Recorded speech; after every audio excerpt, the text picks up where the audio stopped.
A continuación, Noticiero Telesucesos. Clasificación A. Apto para todo público. Un noticiero pensado para usted porque se lo merece. Nos acercamos a la realidad desde diferentes perspectivas.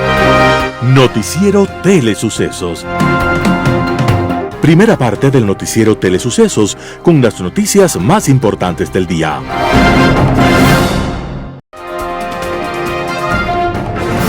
Un día como hoy.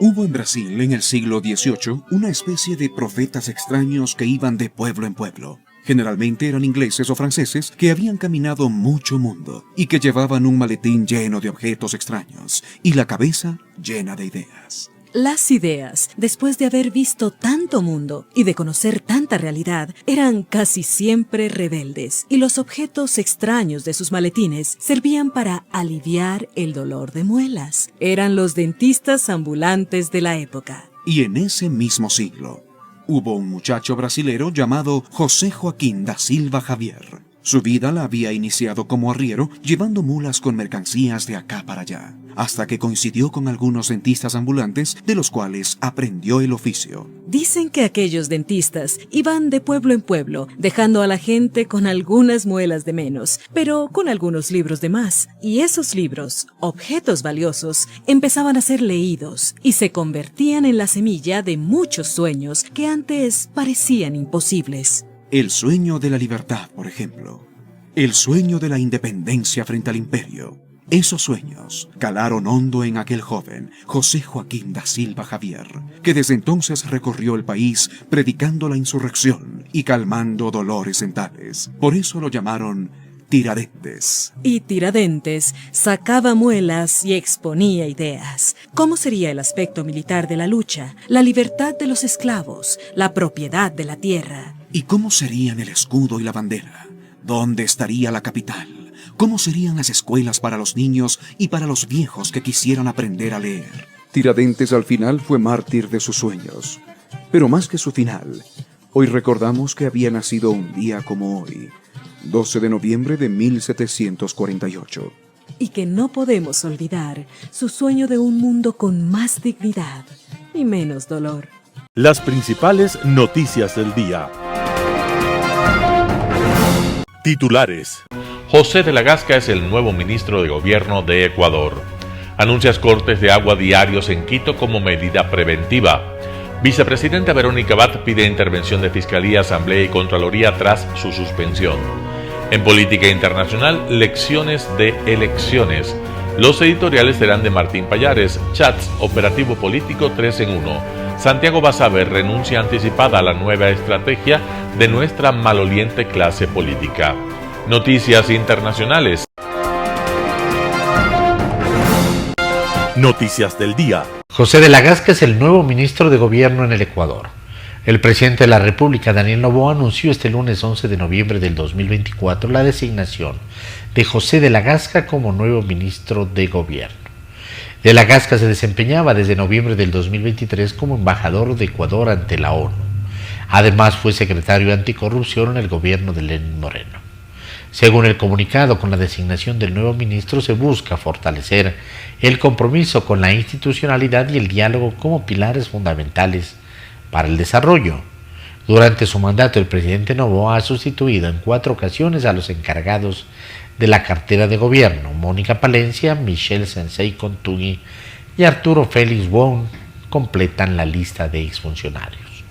Por su parte, Arturo Félix Wong, el vocero más visible del equipo de Daniel Noboa, dejará el Ministerio de Gobierno y pasará a la Embajada de Ecuador en Colombia como consejero de la embajada, con el objetivo de lograr la compra de energía eléctrica a las empresas privadas de esa nación. El gobierno de Noboa de esta manera da prioridad a la crisis eléctrica y busca mitigar los efectos del peor estiaje registrado en el país y busca fortalecer la cooperación internacional en materia energética. Anuncian cortes de agua diarios en Quito como medida preventiva. Ante la creciente crisis energética y su impacto en la distribución de agua potable en Quito, el alcalde Pavel Muñoz ha anunciado que la ciudad podría enfrentar cortes de agua diarios de 1 hora cada uno como medida preventiva para evitar mayores afectaciones en el futuro. Este pronunciamiento llegó luego de que varios sectores de la ciudad amanecieron con cortes no programados del servicio, lo que generó preocupación entre los quiteños. En sus declaraciones, Muñoz calificó la situación como muy delicada y criticó duramente la improvisación de las autoridades nacionales en la gestión de la crisis energética. Según el alcalde, la falta de previsión ha puesto a la capital ecuatoriana en una posición vulnerable frente a la escasez de recursos para garantizar el suministro de agua. El alcalde destacó que si bien los cortes programados de 1 hora diaria pueden resultar incómodos, son preferibles a los cortes prolongados de 14 horas que podrían implementarse si la situación no se controla a tiempo. Consciente de la gravedad de la crisis, el alcalde Pavel Muñoz enfatizó la necesidad de contar con una estrategia de contingencia clara para enfrentar la emergencia. En este sentido, indicó que ha dado instrucciones a la empresa pública metropolitana de agua potable y saneamiento para que se planifiquen con antelación los cortes programados con el fin de reducir al máximo el impacto en los habitantes de la ciudad. Vicepresidenta Verónica Abad pide intervención de Fiscalía, Asamblea y Contraloría tras su suspensión. La vicepresidenta Verónica Abad, en un mensaje desde Ankara, Turquía, reaccionó este 10 de noviembre a la suspensión por 150 días que dictaminó sobre ella el Ministerio de Trabajo con un sumario administrativo. Abad hizo un llamado a la Fiscalía, a la Asamblea Nacional y la Contraloría para que intervengan en lo que considera una grosera violación a la Constitución y a las leyes ecuatorianas. Abad explicó que la sanción impuesta por el Ministerio no es aplicable para funcionarios electos en las urnas. Además, hizo llamado fuerte y contundente a las autoridades de control social y transparencia, a las fuerzas sociales y políticas, a perder el miedo que ha querido impartir un gobierno de terror. A la Fiscalía pidió iniciar una investigación por un posible delito de arrogación de funciones y la Asamblea pidió fiscalizar las acciones de la Presidencia de la República, de la Cancillería y el Ministerio del Trabajo en su contra, y a la Contraloría pidió un proceso de control sobre su traslado a Turquía y el sumario administrativo. Luego de que el Ministerio de Trabajo suspendió a la vicepresidenta Verónica Abad, la Presidencia de la República anunció la designación de Sarija Moya como vicepresidenta encargada del Ecuador. Sarija Moya se ha desempeñado como titular de la Secretaría Nacional de Planificación, SEMPLADES, desde noviembre del 2023, aunque en un inicio fue anunciada como ministra de Economía, pero no asumió ese cargo. Entrevista del día. En Radio Sucesos estuvo Jorge Luis Hidalgo, experto en temas eléctricos, acerca de la crisis energética que se vive en el Ecuador. Escuchemos lo que dijo. Yo quiero ser muy cuidadoso y creo que tenemos que tener un poco de calma y no generar información que puede no ser oficial y que puede además generar alarma a la ciudadanía.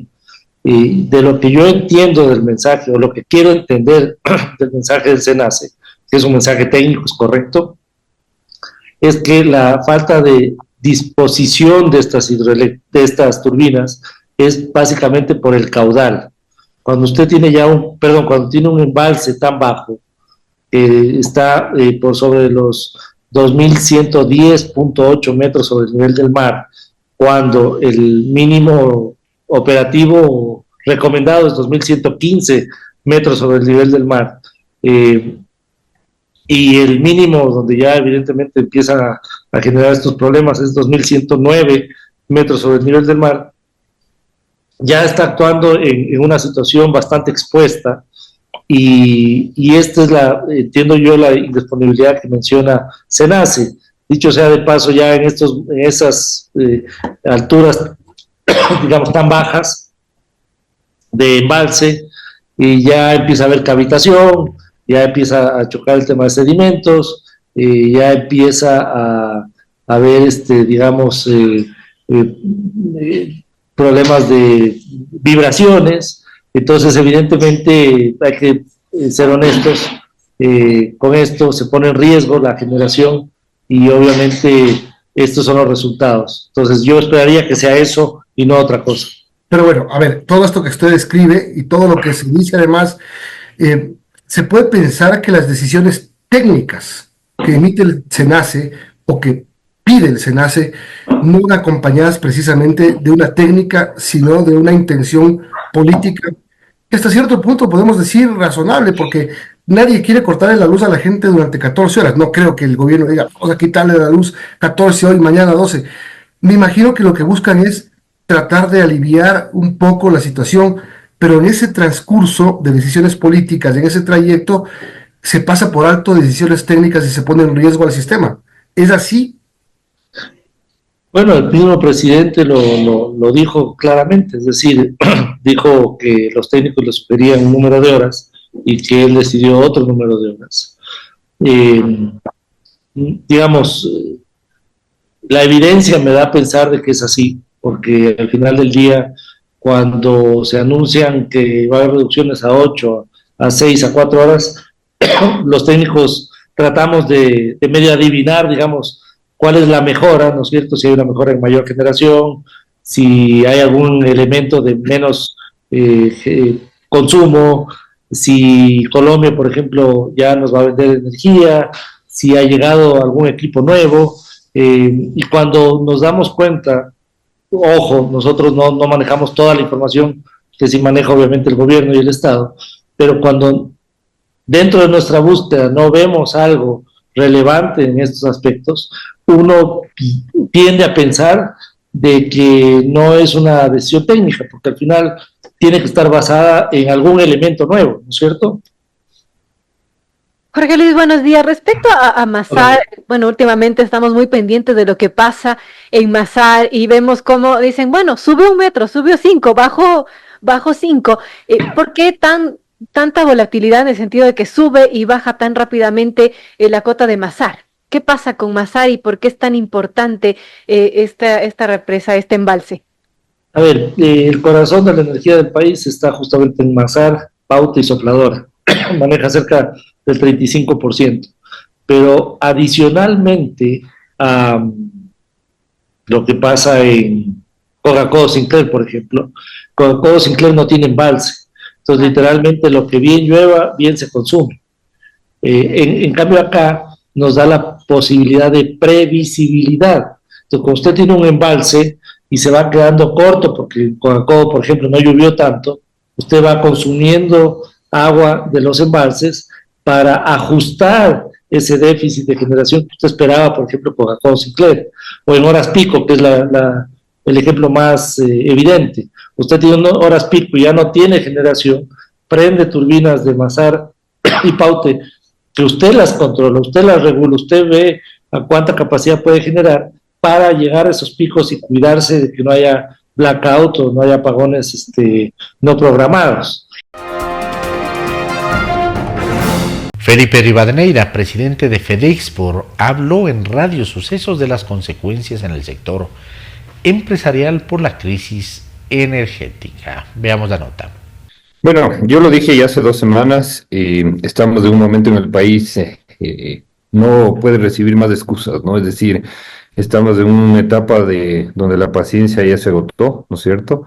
Donde ya no debería haber ninguna excusa.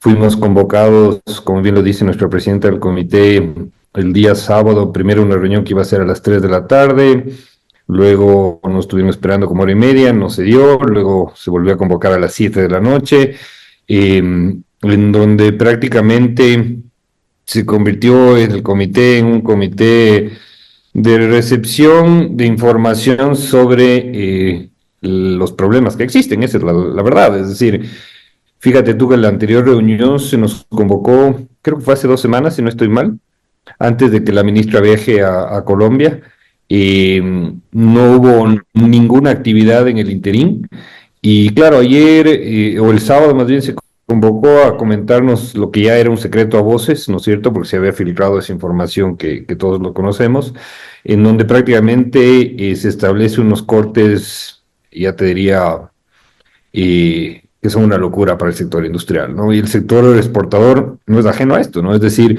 Nosotros, si lo vemos, producimos al día 56 millones de dólares promedio, ¿no es cierto? Eso es lo que produce el sector exportador. Y si tú le quitas la capacidad energética al sector, estás hablando que merma su capacidad de producción en un 56 al 60%, ¿no? Entonces, das tú las matemáticas, es muy complejo. Prácticamente lo que se nos está diciendo es, sector privado y sector productivo, ustedes arréglense, porque aquí mientras no llueva, no va a haber luz. Esa es la verdad. O sea, no te puedo decir otra cosa diferente, ¿no? Es decir, hay una intención de crear unas mesas ya más particulares de lo que pasó el sábado, eso lo podemos ver como algo positivo. Pero bueno, ya sabemos, el presidente de la República ya le ha designado a Arturo Félix a que vaya a Colombia a buscar energía, porque la verdad que está muy claro que esto ha sido un manejo, yo te diría, muy político de la situación y de la crisis, y eso es lamentable. Yo lo decía en otro medio de comunicación, que qué pena que nos sucede esto justamente en una época electoral, porque es un tema demasiado grave como para que se mezcle con las intenciones de una religión, y esa es la verdad, en donde vemos que hay una priorización para que los hogares no sufran de alguna manera cortes más largos, y es entendible también porque algo que pasa en esta crisis, Milton, es que no sé, pero genera mucha desazón, ¿no? Es decir, la ciudadanía y la gente de alguna manera se encuentra sin luz, es algo que genera un sentimiento inclusive un poco depresivo, ¿no? Es decir, hay una depresión y se lo nota en todos los aspectos, ¿no? Es decir, es increíble, en el día sábado yo no pude asistir porque obviamente hubo este cambio de cronogramas, pero asistió alguien de FedExport y asistió nuestro vicepresidente. Y claro, mencionar que hay un estamento, como no se pueden quejar porque las ventas van bien. Yo no sé en qué país vivimos, porque si uno ve las ventas están totalmente contraídas, ¿no es cierto? Hay una reducción de la contracción de las ventas en todo aspecto.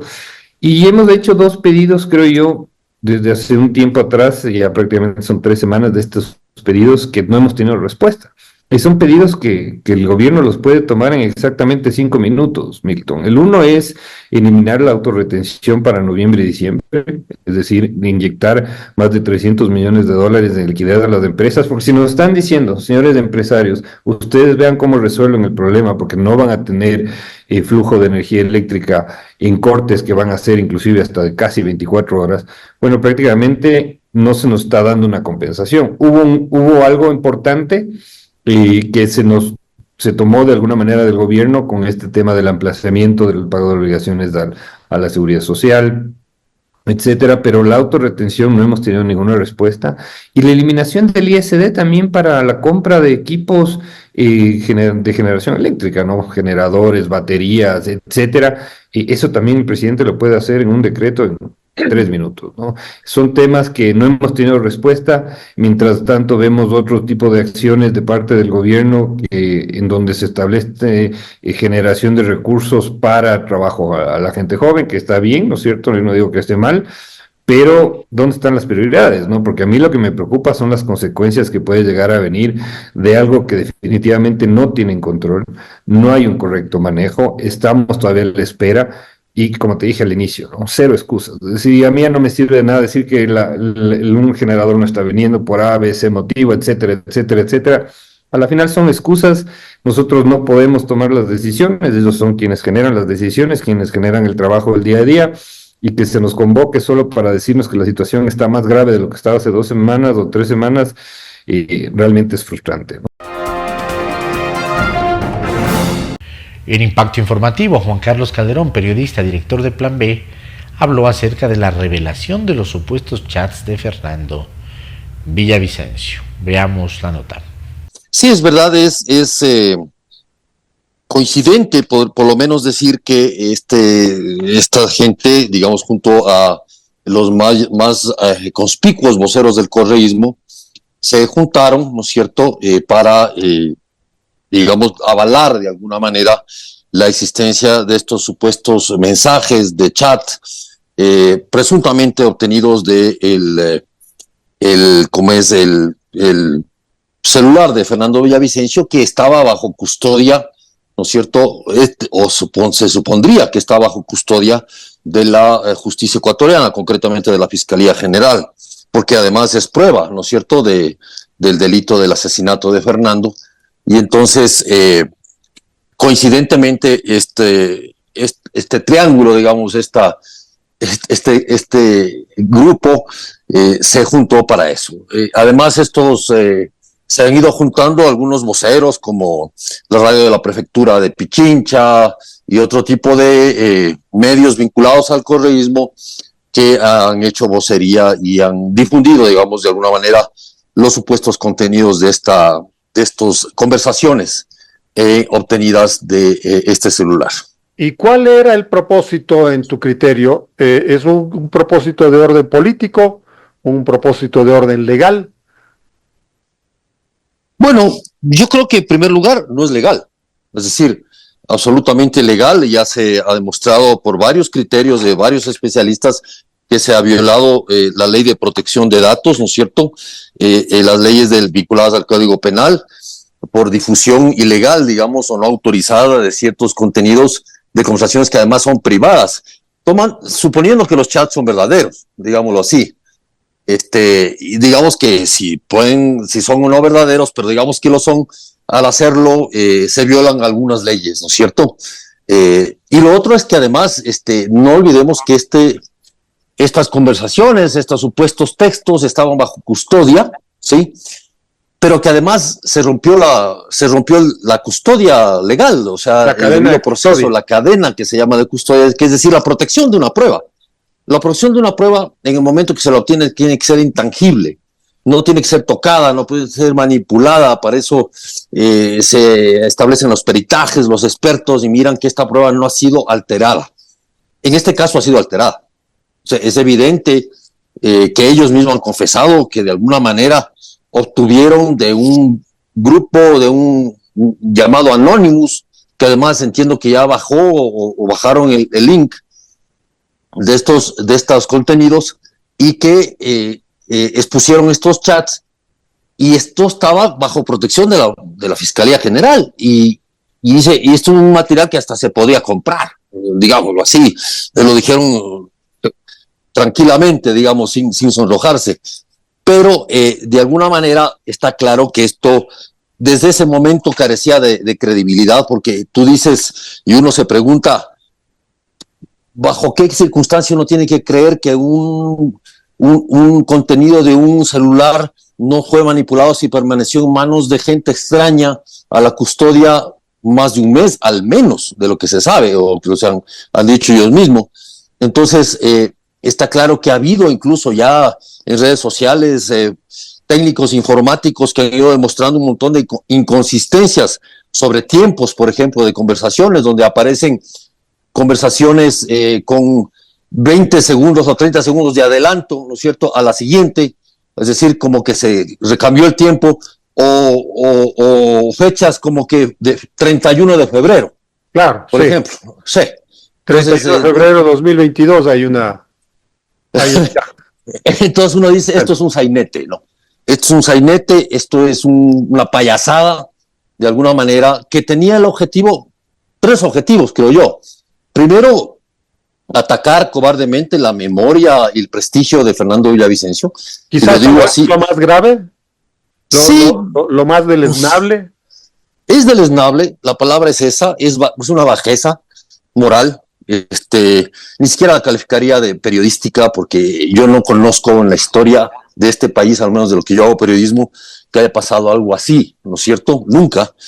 Y más allá de los interés público que puedan tener ciertas conversaciones, el acusar a una persona sin que pudiera defenderse, sin que pueda responder, de haber cobrado dinero, de haber sido operador de ni sé quién o de ni sé cuál, de Carlos Pareja Cucalón, por ejemplo, Cordero, perdón, cuando él inmediatamente lo desmintió e incluso ha presentado una acusación en Estados Unidos sobre esta situación, pero de alguna manera lanzar este tipo de acusaciones alegremente, sin ninguna prueba más que unos chats de dudosa procedencia y cuestionados en su propia veracidad, me parece algo nunca visto en este país, y ojalá no lo volvamos a ver.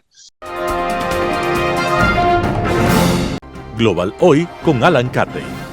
Lecciones de elecciones.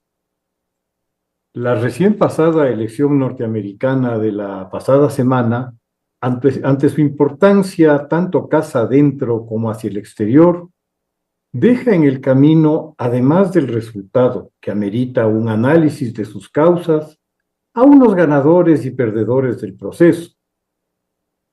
En referencia a las causas, creo importante señalar que desde estas se puede establecer que antes de una victoria de Donald Trump, debemos hablar de una dura derrota de la vicepresidenta Kamala Harris, su contrincante. Para sustentar esta afirmación, debemos remitirnos a las cifras y no a las opiniones, y las cifras son contundentes. En la elección de noviembre de 2020, cuando el aún candidato Biden derrota al presidente Trump, lo hace alcanzando 81 millones de votos, reflejados en 306 compromisarios para ser electo presidente, frente a 74 millones de votos por Trump y 232 compromisarios. Pese a que no es relevante dentro del sistema electoral estadounidense, Biden alcanzó una cómoda victoria a nivel nacional, algo que el presidente Trump no había podido lograr en la elección en la que alcanzó la presidencia por obtener más compromisarios que Hillary Clinton, que lo superó, sin embargo, en número de votos a nivel nacional. En la elección de la pasada semana, Trump alcanzó algo más de los votos que había obtenido hace 4 años, unos 75 millones, mientras Harris arañó los 71 millones de votos, lejos de los 81 millones de Biden en 2020. Mientras el electo presidente Trump mantuvo su votación anterior, 10 millones de votantes demócratas resolvieron quedarse en casa y no asistieron a votar como hace 4 años. Resulta, como ya se mencionó anteriormente, que Trump se ha mantenido en su votación, creciendo apenas, mientras por el lado demócrata, Harris resultó inaceptable para el 13% de los votantes que dieron sus votos a Biden en 2019. Trump, en efecto, no ganó. Su oponente perdió.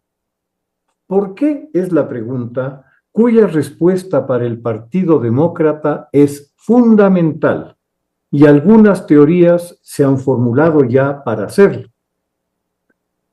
Desde lo inmediato, esto es, la campaña de los candidatos, es importante destacar que la vicepresidenta Harris no vino de un proceso de selección por primarias, que es el modelo habitual en los Estados Unidos, sino de una decisión de lo que se podría llamar las vacas sagradas del Partido Demócrata, que se manifestaron contrarios por lo corto del tiempo que dejó la decisión del presidente Biden de finalmente retirarse de la contienda, a realizar unas primarias que a lo peor hubieran fracturado al partido.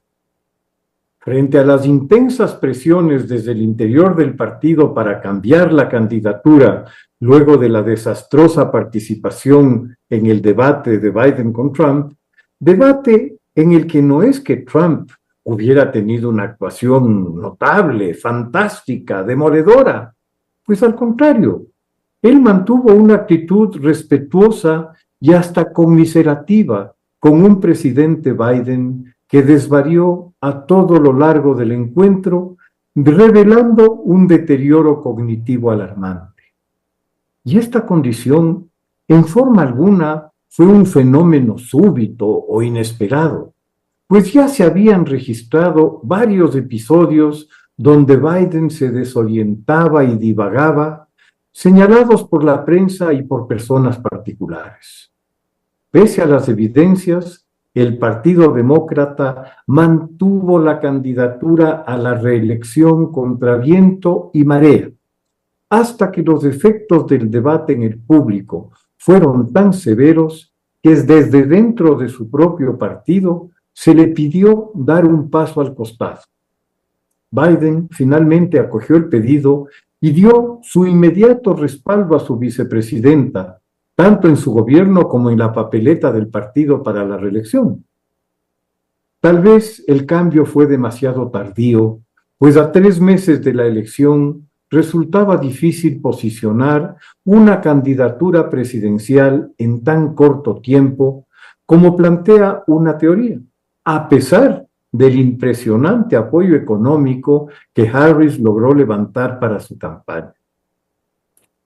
No se puede descartar que un considerable sector de votantes demócratas, equivalente, como ya se dijo, a un 13%, no se sintieron representados por Kamala Harris, quién sabe si por discrepancias con posturas políticas que pudieron parecerles extremas, o tal vez porque la combinación de tratarse de una candidata a la vez mujer y no caucásica fue incluso dentro del Partido Demócrata vista como excesiva.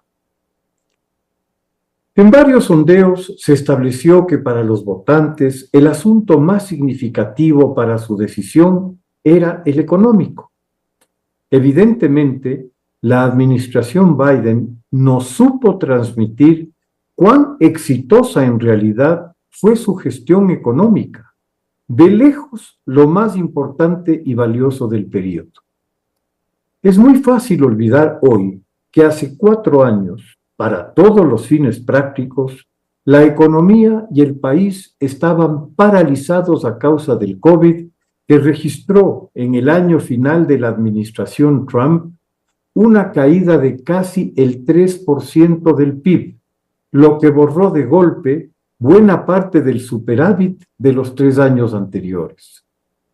También se olvida la enorme inyección de dinero que se realizó en el primer año del gobierno de Biden para que amplios sectores sociales de los más pobres y necesitados pudieran subsistir durante los peores momentos de la crisis de salud.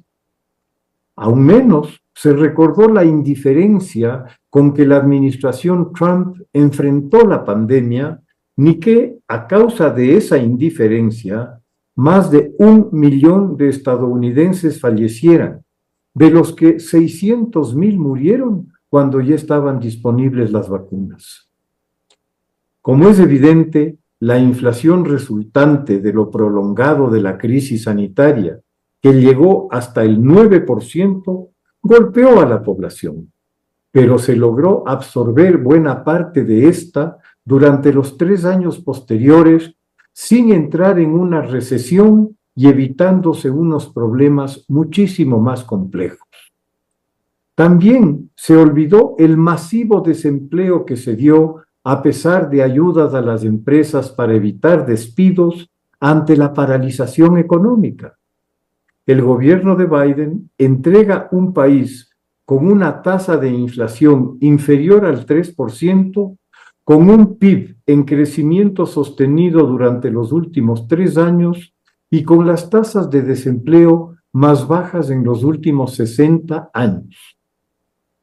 La campaña de Trump se reveló mucho más hábil al resaltar el malestar por esa inflación, desmereciendo el notable éxito del empleo al asociarlo a la migración como arma de propaganda. Para Trump, el retiro de Biden lo desconcertó en un primer momento, pues de pronto fue él quien era el viejo de la papeleta. El debate con Harris fue tal vez su punto más bajo, pero el atentado sufrido cubrió ampliamente cualquier traspié. Fue Trump quien impuso la cancha en la que se jugó la elección, insistiendo en el tema migratorio, satanizando a los migrantes, sobre todo latinoamericanos, asociándolos al crimen organizado y a prácticas inexistentes pero publicitariamente muy efectivas, como el acusarlos de alimentarse de las mascotas de los vecindarios. La estrategia de polarización de la sociedad norteamericana se llegó hasta extremos muy peligrosos para el futuro de la democracia en Estados Unidos. Sorprendentemente, las relaciones de Trump con una estrella porno y sus grotescas expresiones de cómo tratar a las mujeres en una base política supuestamente cristiana y moralmente superior, no provocaron ningún rechazo, lo que demuestra que Trump pasó a ser visto como un mesías más allá del bien y del mal. Similar ceguera se produjo desde la perspectiva legal, a pesar de los juicios que enfrenta y las sentencias ya dictadas. Queda claro que la política llevada a la demagogia y al mesianismo puede ser igual de tóxica en el primero, el segundo y el tercer mundo, y que la renuncia al sentido crítico no solo depende de la educación y de la cultura. Lo dicho puede ser una base de partida para un análisis del proceso electoral que nos sirva para continuar mañana con el análisis de los ganadores y perdedores de las elecciones. Muchas gracias. Un panorama de noticias para su estatura intelectual.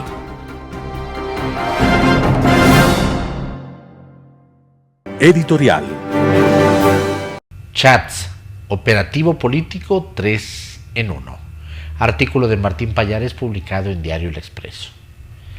Más allá de la cuestionable legitimidad de los chats del teléfono de Fernando Villavicencio y de su muy posible ilegal extracción, hay efectos que no se pueden ignorar. Sea cual haya sido la motivación para que el correísmo y el portal de contenido digital Aposta se hayan embarcado en esta empresa, no es muy difícil darse cuenta de qué hay detrás de todo. Se trata de un gran operativo político y de revanchas personales que apuntan al menos 3 objetivos. Primero, está la fiscal Diana Salazar. El propósito es acabar con su prestigio y legitimidad. Esto es de enorme utilidad para el correísmo, que necesita poner en cuestionamiento los casos que Salazar llevó en contra de sus más importantes cuadros, especialmente Rafael Correa.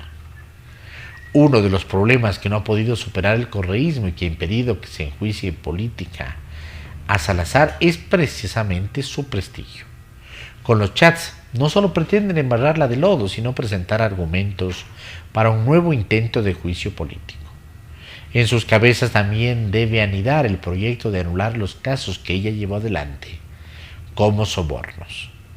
Luego está la necesidad de acabar con el prestigio del asesinado Fernando Villavicencio. Aquí, otra vez entra el correísmo.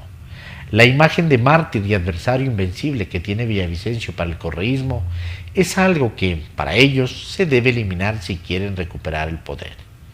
Villavicencio es aún el gran cuco de los hijos de la Revolución Ciudadana. Hay que ver el terror que producía entre sus asambleístas cuando Villavicencio pedía la palabra en la asamblea. No podían evitar el ruido de las sillas agitadas por las posaderas en pánico de los de la Revolución Ciudadana. No hay para el correísmo mayor y más deliciosa vendetta que la de sembrar dudas sobre Villavicencio. Y están las urgencias de la narcopolítica. Para los planes de este sector es indispensable que los casos Metástasis y Purga desaparezcan del imaginario social del país. ¿Qué mejor entonces que echar boñiga a quienes estuvieron tras esos casos y a los que alertaron al país sobre la irrupción del fenómeno? Los narcopolíticos deben pensar que con este escándalo y con cierto aceite a jueces y fiscales se podrían traspapelar los procesos judiciales que están corriendo por estos 2 escándalos. Beneficiarios del escándalo entonces hay muchos, y por eso los rostros orgasmados de los que están detrás de él.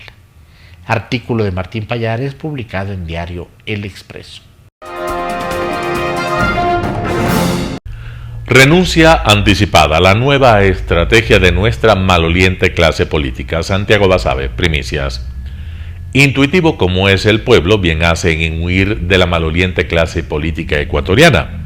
Por un elemental principio de asepsia, de respeto a la pulcritud personal, o simplemente por el natural temor de verse envuelto entre el estiércol propio de la mayoría de nuestra dirigencia política, aun quienes tienen genuino deseo de servir a la patria se apartan. Tienen razón. Ese ejercicio de priorizar los valores cívicos por encima de las comprensibles ambiciones electorales presenta aún entre un puñado de ecuatorianos y debe reivindicarse. No se trata de gente que rehúye su compromiso con el país, por el contrario, se trata de ciudadanos en el amplio sentido de la palabra. Lo nuevo de nuestra mediocre clase política es pedir a los candidatos a asambleístas que firmen documentos que, palabras más, palabras menos, establecen su renuncia anticipada al eventual cargo de legislador en caso de alcanzar una curul en el próximo proceso electoral. Así, sin mayor vergüenza, tal cual lo hace un minúsculo grupo de empleadores deshonestos cuando al ingreso del trabajador le solicitan firmar tanto el contrato como la carta de salida. En el fondo, algo similar al modus operandi del chulquero que pide letras de cambio firmadas en blanco para garantizar su execrable negocio. De esa laya son, de ese nivel de pobreza intelectual son nuestros políticos. Por eso la gente les tiene repugnancia, por eso la ciudadanía les desprecia y murmura sobre la legitimidad de sus actuaciones. En su afán de perpetuar su vergonzoso modo de ganarse la vida, ahora los dueños de los partidos de fachatez de por medio dicen que esta medida, la de las renuncias anticipadas, es en aras de evitar el transfugismo político, más conocido como cambio de camiseta política, y la consiguiente amenaza que ese comportamiento implica para el régimen democrático. El diagnóstico es el correcto, pero los medios para evitarlo son, por decir lo menos, deleznables. Si les importa efectivamente el país y la convivencia democrática, ¿por qué no han propuesto las reformas normativas necesarias para el efecto? La respuesta es simple: no lo han hecho porque eso implica trabajar y pensar, dos cosas que no caben en el repertorio de las actividades a las que estos miserables destinan su tiempo. La salida más fácil, obviamente, es conseguir un grupo de ambiciosos de poder que, sin chistar, sin leer lo que firman o aún leyendo, asumen abiertamente su rol de vasallos, se pongan de pie juntillas en la esperanza de conseguir un espacio en la maltraída Asamblea Nacional. Estos diminutos candidatos no solo dan el visto bueno a su eventual salida del movimiento que los llevará al poder, sino que también se alinean con una graciosa cláusula de objeción de conciencia religiosa que debe ser previamente consultada y aprobada por los dueños del negocio. En otras palabras, la libertad de cada asambleísta en temas espinosos, como los relacionados con la fe, no son parte de su propio fuero, sino que deben ser sacramentados por el movimiento político. Nada de lo dicho es exageración, todo es surrealista en el peor de los sentidos. Con este tipo de prácticas abyectas, difícilmente la gente con principios participará en política. Con esas estrategias cuasi delincuenciales de intentar resolver problemas de fondo, como en efecto es el hecho de que los que se desafilian del partido con el que llegaron se mantengan en las curules, las organizaciones políticas del país están destinadas a ser cada vez más el repositorio de material infeccioso. Como se dijo, afortunadamente aún queda gente que es capaz de rechazar estas candidaturas bajo amenazas y criterios impropios, con la caterva de políticos inmorales que pululan en el ambiente y están ofreciendo las mismas. No se trata de analizar la efectividad jurídica de las declaraciones que aceptan firmar estos títeres que van a ser candidatos. Tampoco es el punto de discusión en qué medida esos recursos sirven como mecanismos de disuasión o persuasión política. Lo realmente importante es que recurrir a estas declaraciones juramentadas como requisito indispensable para la inscripción de las candidaturas habla y revela de cuerpo entero la calidad ética de quienes manejan los hilos de la vida pública del país.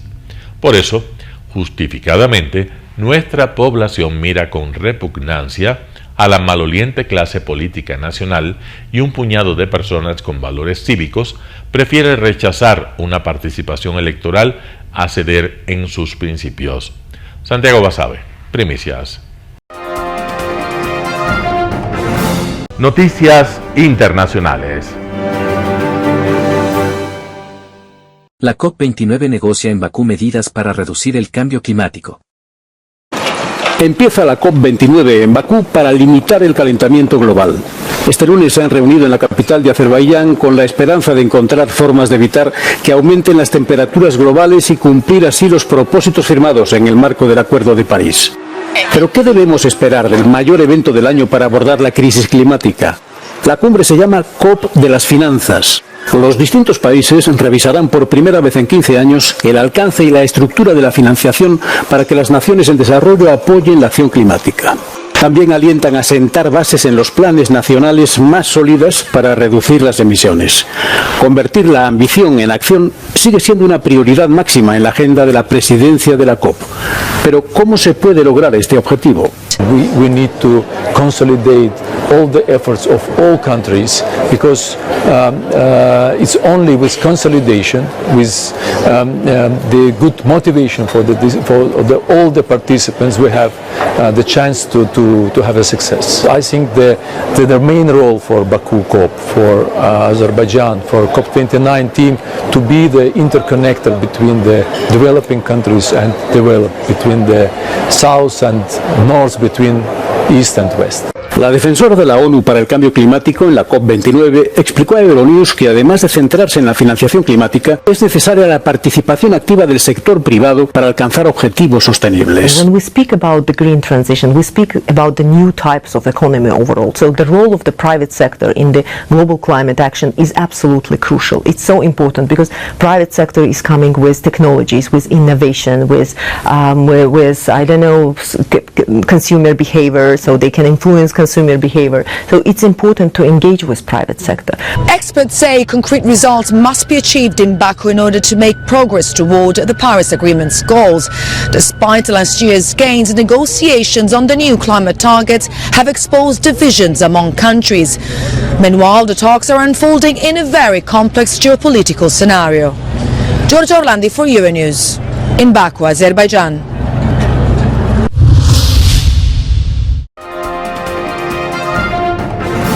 Carlos Mazón admite que se pueden haber cometido errores en la gestión de la DANA. El gobierno de Valencia descarta dimisiones mientras crece el enfado por la gestión de la DANA, que dejó al menos 222 muertos. Decenas de miles de personas protestaron en Valencia el sábado, acusando al Ejecutivo regional de enviar demasiado tarde las alertas públicas, advirtiendo de los peligros de las inundaciones. Un grupo de manifestantes que exigía la dimisión del presidente regional, Carlos Mazón, se enfrentó a la policía antidisturbios frente al ayuntamiento, donde comenzó la concentración en la que la policía utilizó porras para dispersarlos. Al menos 31 agentes resultaron heridos. La vicepresidenta de la región, Susana Camarero, dijo que nadie dimitirá mientras España se recupera de su peor catástrofe natural en décadas, afirmando que dimitir sería una traición a las víctimas. Algunas zonas de Valencia recibieron la lluvia de un año en apenas 8 horas, dejando destrozos generalizados en muchos pueblos. Tras la catástrofe, miles de españoles de todo el país han viajado a Valencia para ayudar con la limpieza.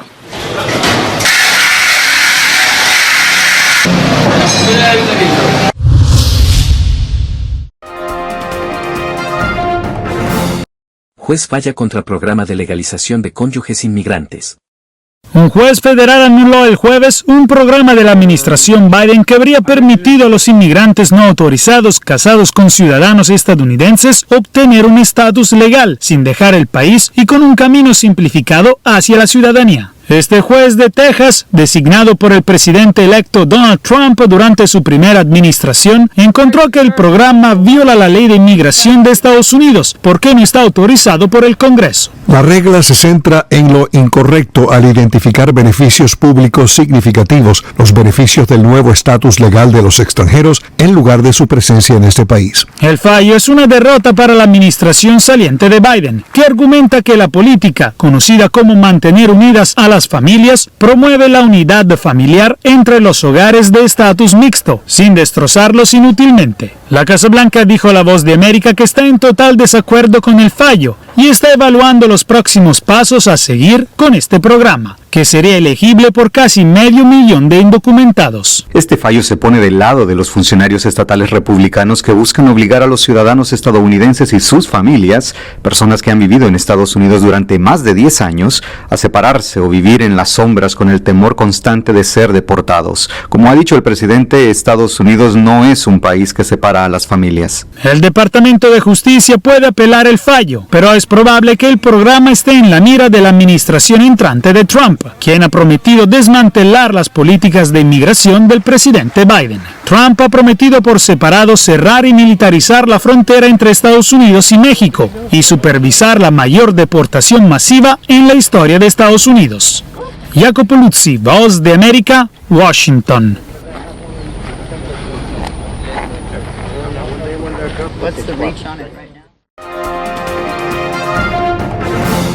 Trump nombra a Tom Homan, nuevo zar de la frontera, y promete deportar a migrantes de forma humana. El presidente electo de Estados Unidos, Donald Trump, nombra a Tom Homan, nuevo zar de la frontera estadounidense. Homan, exdirector del Servicio de Control de Inmigración y Aduanas bajo la antigua administración Trump, fue criticado por la separación de niños de sus padres en los centros migratorios. Ahora volverá como el encargado de proteger la frontera y ha prometido llevar a cabo de forma humana la deportación masiva de inmigrantes prometida por Trump durante su campaña electoral.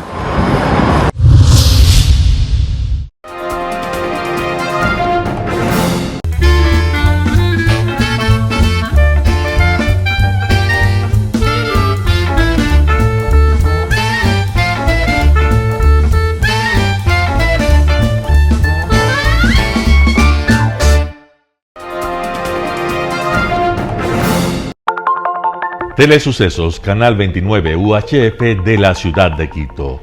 Un canal de televisión abierta, siempre inédito, para una audiencia especial. Somos cultura, educación, salud, opinión calificada, normas de vida. Y todas las tardes, de lunes a viernes, desde nuestros estudios en Arena Telesucesos, escenario propio destinado a promover el deporte. En tiempo real, usted y su familia, en su televisor, desde la comodidad de su hogar, disfrutarán de los partidos, eventos, campeonatos que realizamos diariamente de ecuavóley, básquet, box, lucha libre, cachascán, gimnasia, artes marciales, tenis de mesa, fútbol sala, transmisiones en vivo de los principales partidos de fútbol barrial y colegial. En fin, somos un canal inédito. Inéditos en el deporte, transmisiones de acción y conocimiento en el deporte, espacio diario conducido por el arquitecto David López todas las tardes, de lunes a viernes, de 4 a 5 de la tarde. Siempre inéditos y distintos, siempre jóvenes, personajes jóvenes de generaciones nuevas.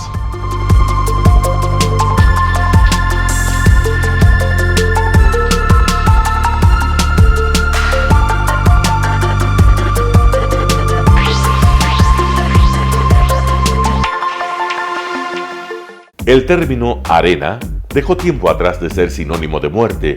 Hoy es un espacio de vida, de desarrollo de una de las actividades básicas del comportamiento humano, el deporte, que quizá, como ninguna, moviliza sentimientos y emociones, elimina como principio la violencia, intereses personales, trampas, desunión e intrigas. El deporte, con sus valores, solo deberá entregar mensajes de bien para mejorar las actuales estructuras sociales y políticas en deterioro en las que vive nuestro país. Hoy entregamos a nuestra audiencia de la ciudad de Quito deportes y en especial a la parroquia de Calderón, uno de los sectores populares de mayor desarrollo de la ciudad, con una población estimada en 1 millón de habitantes que están en contacto diario con el canal 29 UHF, presente con sus instalaciones deportivas en Llano Grande, su centro de gravedad. Telesucesos, desde nuestro estudio principal y en el de Arena Telesucesos, es el único medio de televisión que transmite de lunes a viernes 4 horas diarias de diversos eventos y novedades deportivas: el ecuavóley, básquet, tenis de mesa, halterofilia, taekwondo, esgrima, box, cachascán, Gimnasia Olímpica pueden ser observados en Canal 29 UHF y en todas las redes sociales en su televisión, sin ningún costo, desde la comodidad de su hogar, en nuestro canal y en las redes sociales. Arena Telesucesos es el escenario en donde el deporte tiene vida. Nuestros invitados y jugadores están en la cancha junto a usted y como nunca antes en la pantalla de su televisor, acercándole a un espectáculo inolvidable de luz, color y fiesta. Por fin usted encuentra el deporte que practica y que nunca es transmitido ni considerado por otros medios de comunicación con la importancia que nosotros le damos. El Ecuavóley es el gran protagonista en una cancha con todos los estándares y comodidad para su práctica. Es el único deporte ecuatoriano con partida de nacimiento ecuatoriana. Somos inéditos, nos acercamos al deporte popular de nuestra gente que comparte nuestros esfuerzos. En Arena Telesucesos, aparte del atractivo de los eventos deportivos que transmitimos con nuestra señal a los televisores de su hogar, también entregamos muchos de los valores que encierra el deporte y en especial privilegiamos nuestra identidad nacional en el Ecuavóley, jerarquizando su presencia como el deporte con partida de nacimiento en nuestro país. Telesucesos no solo entrega en su programación de deportes un espectáculo, sino que impulsa, privilegia y exige a quienes participan que sean parte de los valores y méritos que el deporte encierra: esfuerzo, superación, perseverancia, respeto, solidaridad, compañerismo, disciplina, puntualidad, sana competencia, honradez en la cancha y fuera de ella. La práctica deportiva siempre generará beneficios positivos para su cuerpo y entregará salud estable, pero refuerza además la identidad personal y premia siempre el éxito conseguido. Estamos entregando a nuestra ciudad con Arena Telesucesos un esfuerzo más de un medio que es fiel a su identidad y que a través de sus contenidos de salud, cultura, opinión calificada y ahora deportes, pretende difundir lo que, aparte del entretenimiento, requiere nuestra gente. Lo hasta ahora realizado está hecho con mucho esfuerzo, pasión y el entusiasmo de nuestra parte, de nuestros empleados, trabajadores y pequeños empresarios que creen en nuestras motivaciones. Hemos dado los primeros pasos para este proyecto que seguiremos haciéndolo gracias a ustedes. ¿Cómo llegar? Nuestras instalaciones se encuentran en el norte de la ciudad, en un sector de gran crecimiento y desarrollo urbano al que se accede a través de la vía E35, más conocida como la Avenida Panamericana Norte. Desde el centro comercial El Portal, a 2 kilómetros a la derecha, se encuentra la calle García Moreno, antiguo camino a Llano Grande, una arteria en la que se desarrollan dinámicos comercios. Junto al centro comercial Ciudad Alegría, a 100 metros, hemos llegado a nuestras instalaciones, Arena Telesucesos, la cancha del Ecuavóley. Telesucesos, siempre inédito, nuestro canal online a la vanguardia tecnológica, 24 horas de programación continua a través de Internet. Telesucesos Internacional. En el Ecuador y en el mundo, Telesucesos Internacional. ¿Cómo nos sintoniza? Ingresando a www.telesucesos.net. Telesucesos Internacional. Telesucesos, el canal de televisión siempre inédito. El noticiero Telesucesos es retransmitido de lunes a viernes a las 7 horas por Radio Planeta Sur 106.1 FM de la ciudad de Loja. Noticiero Telesucesos. Las opiniones vertidas en este espacio por la producción y dirección del programa son de exclusiva responsabilidad de sus autores y de quienes intervienen en ellos.